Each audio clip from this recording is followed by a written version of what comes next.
ایک امیر اور غریب شخص کے درمیان فرق صرف یہ ہے کہ وہ اپنا وقت کس طرح استعمال کرتے ہیں۔ آؤ کہ مسکرائیں ان حادثوں پر جنہیں خود پر حاوی دیکھ کر لگا تھا کہ زندگی اب ختم ہوئی بس۔ رشتوں کی فکر کرنا چھوڑ دیں، کیونکہ جس نے جتنا ساتھ نبھانا ہے وہ صرف اتنا ہی ساتھ نبھائے گا۔ بحث سے بچنے کا صرف ایک ہی طریقہ ہے کہ اسے نظر انداز کر دیا جائے۔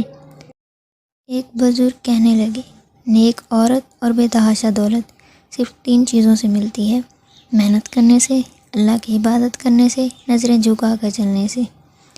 چھوٹی چھوٹی چیزوں کی شکایت کرنے کی بجائے ان چیزوں کا شکریہ ادا کرو جو آپ کے پاس ہیں۔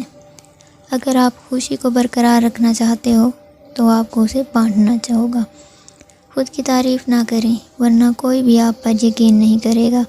3 حالتوں میں کبھی بھی خاموش نہ رہیں: جب کوئی آپ کے نظریات پر سوال اٹھائے، جب کوئی آپ کی عزت اور خود مختاری کو چیلنج کرے، جب کہیں ظلم ہو رہا ہو۔ اگر زندگی میں کامیاب ہونا چاہتے ہو تو اپنی زندگی سے اگر مگر کو نکال دو۔ اگر آپ اچھے ہیں تو آپ لوگوں کو نہیں، لوگ آپ کو کھوتے ہیں۔ ہمارا اصل امتحان اس وقت شروع ہوتا ہے جب بظاہر ہم امتحان سے نکل چکے ہوتے ہیں۔ بہترین انسان کون ہے، اس کا فیصلہ بدترین حالات کیا کرتے ہیں۔ بہترین لوگ بدترین حالات سے گھبرایا نہیں کرتے۔